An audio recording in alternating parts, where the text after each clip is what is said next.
saya Mai Rizky Puspita Sandiarta dengan NIM 204-19-111, mahasiswi dari Departemen Teknologi Agroindustri Universitas Internasional Semen Indonesia.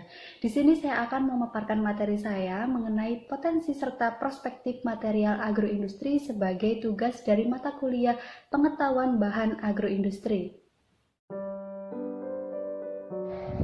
Negara Indonesia merupakan negara agraris. Indonesia dianugerahi kekayaan alam yang begitu melimpah, didukung posisi geografis yang dinilai amat strategis.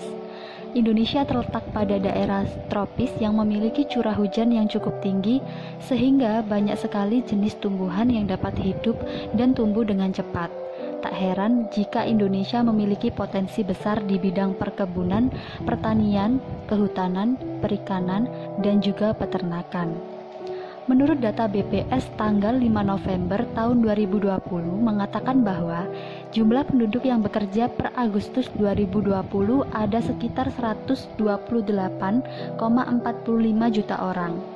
Dari total angka tersebut, jumlah pekerja terbanyak menempati sektor pertanian dengan jumlah 38,23 juta orang tenaga kerja atau sekitar 29,76%.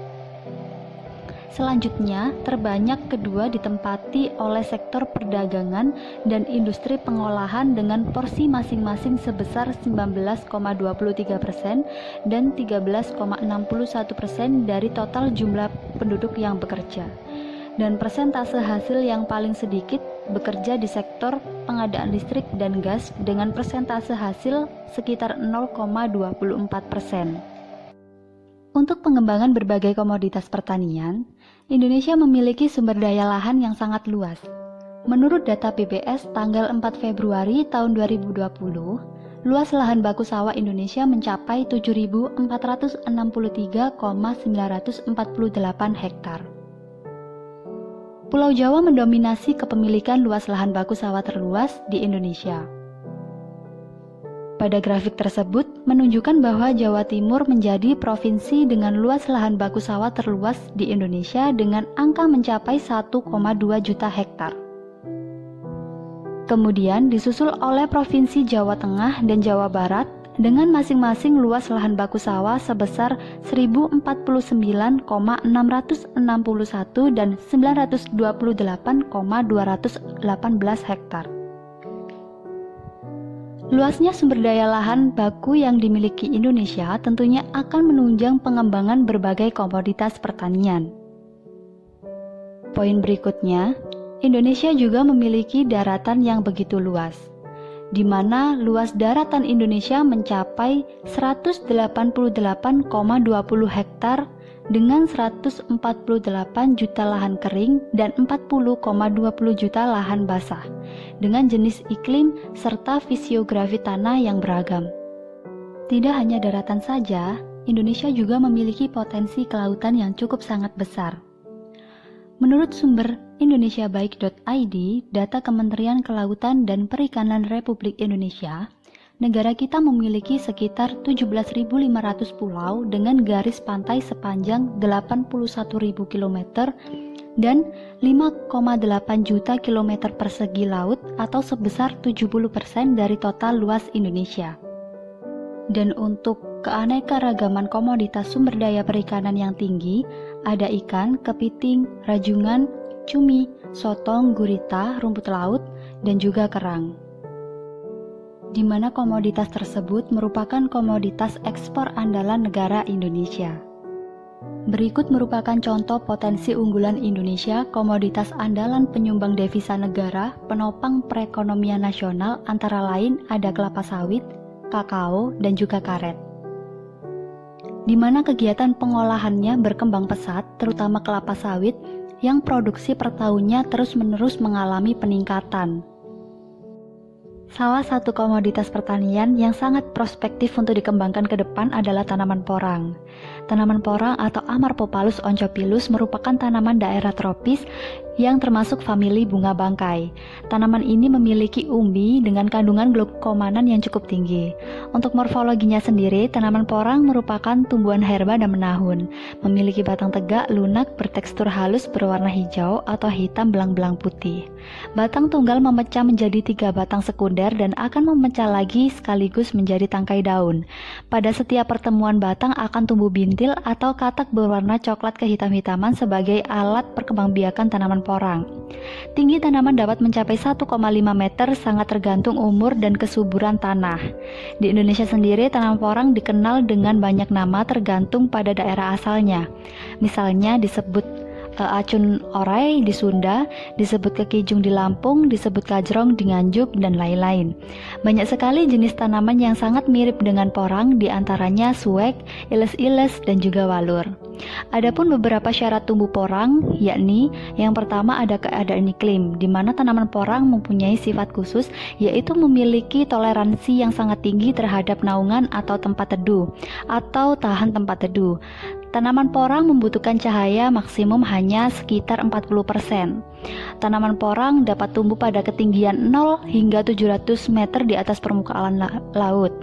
Namun, yang paling bagus pada daerah yang memiliki ketinggian 100 hingga 600 meter di atas permukaan laut. Lalu poin berikutnya ada keadaan tanah. Untuk hasil yang baik, tanaman porang harus atau lebih baik ditanam pada tanah yang gembur atau subur serta tidak becek atau tergenang air.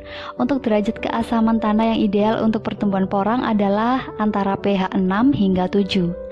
Lalu yang berikutnya ada kondisi lingkungan, di mana naungan yang ideal untuk tanaman porang adalah jenis jati, mahoni sono, dan lain-lain.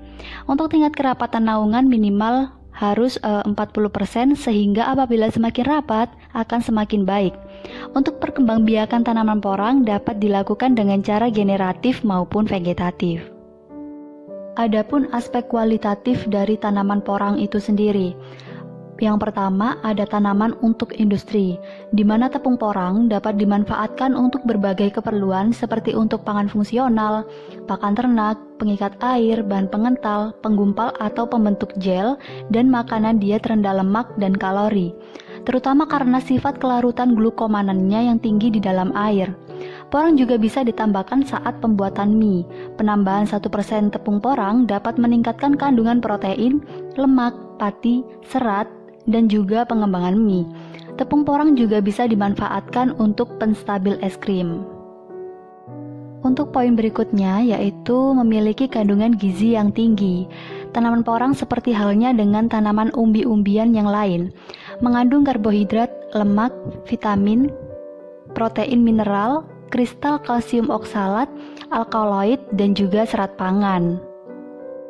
Karbohidrat merupakan komponen penting dari umbi porang yang terdiri atas pati, glukomanan serat kasar, dan juga gula reduksi. Jika dibandingkan dengan tanaman kerabatnya yang lain, kandungan glukomanan pada porang lebih tinggi dibandingkan dengan yang lain. Selain itu, porang juga mengandung kristal kalsium oksalat berbentuk jarum. Nah, inilah yang menyebabkan lidah dan tenggorokan terasa gatal dan panas saat mengonsumsinya. Keberadaan kalsium oksalat pada porang juga merupakan salah satu pembatas pemanfaatan porang sebagai bahan pangan. Akan tetapi, melalui perlakuan pendahuluan yang tepat, seperti adanya perendaman dalam larutan garam atau asam, sebagian besar kalsium oksalat dapat dihilangkan. Pengolahan porang terutama dilakukan untuk mendapatkan komponen glukomanannya. Produk porang yang biasa diolah dan dipasarkan dari umbi segar adalah chips, tepung porang atau konjak flor, dan tepung glukomanan atau konjak glukomanan. Poin berikutnya yaitu komoditas ekspor. Sebagai bahan pangan, tepung porang dapat diolah menjadi konyaku atau mirip tahu dan shirataki berbentuk mie yang cukup terkenal di daerah Jepang, Cina, dan Taiwan. Sehingga kebutuhan ekspor ke negara-negara tersebut sangat terbuka lebar, apalagi hingga saat ini produksi porang masih sangat terbatas, sehingga menjadi potensi usaha yang sangat menjanjikan. Untuk poin berikutnya yaitu memiliki nilai jual yang tinggi. Harga porang kering bisa mencapai 50.000 per kilonya dan mencapai 5 kali lipat dalam bentuk makanan jadi. Untuk lahan 1 hektar, jika ditanamin porang semuanya dalam kurun 2 musim atau sekitar 2 tahun, petani bisa mendapatkan uang sekitar 800 juta. Dalam bentuk kering, nilainya bisa mencapai 2,5 miliar per hektar. Berikut merupakan aspek kuantitatif dari tanaman porang, di mana tanaman porang merupakan tanaman yang bernutrisi karena mengandung glukomanan, protein, 16 jenis asam amino, 7 asam amino esensial hingga 2,5%, mengandung mineral seperti kalsium, fosfor, besi, zinc, mangan, tembaga, dan juga tinggi serat dan rendah kalori. Porang dapat merangsang penyerapan dan pencernaan protein dan zat-zat lainnya sehingga usus tetap bersih dan membantu pergerakan usus. Hal inilah yang membuat porang juga dikenal sebagai salah satu makanan sehat. Setiap 100 gram umbi porang memiliki kandungan gizi yang unik, yaitu sekitar 64,2% glukomanan, karbohidrat meliputi glukosa, fruktosa, sukrosa, 8,7%, protein, 0,17%, lemak, 57 mg fosfor, 4,06 mg zat besi, 0,2 mg mangan, dan 0,08 mg tembaga. Seperti yang diketahui, saat kita mengonsumsi makanan dengan karbohidrat, tubuh akan memecahnya menjadi bagian terkecil seperti gula yang kemudian diserap dan diproses lebih lanjut dalam tubuh. Glukosa dari porang akan diserap melalui usus dan disalurkan melalui darah, sedangkan fruktosa akan disalurkan ke hati dan diproses dalam organ tersebut. Kemudian terdapat aspek teknologi, manajemen, dan sistem yang perlu diperhatikan dalam pengembangan porang. Yang pertama, manajemen pembibitan. Berdasarkan studi kasus yang ada, bibit porang yang ada di lahan masih kurang. Hal ini dikarenakan masih sedikitnya budidaya tanaman porang sehingga menyebabkan sulitnya mendapatkan pasokan bibit tanaman porang dengan kualitas yang sangat baik. Dengan diterapkan manajemen pembibitan yang baik di dalam pengembangan porang, maka permasalahan dalam pembibitan tersebut dapat terselesaikan dengan baik. Untuk poin yang berikutnya ada manajemen teknologi pasca panen. Berdasarkan studi kasus yang ada, belum ada pengembangan teknologi budidaya tanaman porang. Hingga saat ini, budidaya tanaman porang masih menggunakan sistem tradisional sehingga produksi porang belum bisa maksimal. Penerapan manajemen teknologi pasca panen yang tepat akan memaksimalkan hasil produksi porang. Lalu poin berikutnya ada manajemen lahan tumbuh. Tanaman porang membutuhkan lokasi lahan tumbuh yang sangat luas dan optimal, di mana tempat tumbuh optimal untuk tanaman porang yakni tempat yang memiliki ketinggian 100 hingga 600 meter di atas permukaan laut, dengan intensitas cahaya yang dibutuhkan sekitar 40% hingga 70%, dengan kondisi tekstur tanah lempung berpasir dan bersih dari alang-alang dan pH netral sekitar 6 hingga 7. Dengan diterapkannya manajemen lahan tumbuh yang sesuai akan menghasilkan porang dengan kualitas yang baik. Poin berikutnya yakni manajemen pengetahuan pengolahan. Manajemen pengolahan ini meliputi proses pembersihan atau pencucian dari kotoran berupa tanah serta akar yang menempel saat setelah dilakukan proses pemanenan. Kemudian, porang tersebut diiris dibentuk chips lalu dijemur selama 5 hari agar benar-benar kering. Proses penjemuran ini bertujuan untuk menghindari timbulnya jamur yang dapat mengurangi kualitas dan harga jual porang. Lalu berikutnya ada beberapa produk turunan dari umbi porang. Yang pertama ada shirataki. Shirataki merupakan mie yang terbuat dari serat akar tanaman kojak yakni glukomanan. Shirataki merupakan makanan yang populer di negara Jepang. Lalu berikutnya yakni ada tepung porang, di mana tepung porang dapat digunakan sebagai pengganti bahan baku dari agar-agar. Hal tersebut dikarenakan tepung porang memiliki tingkat viskositas yang lumayan tinggi.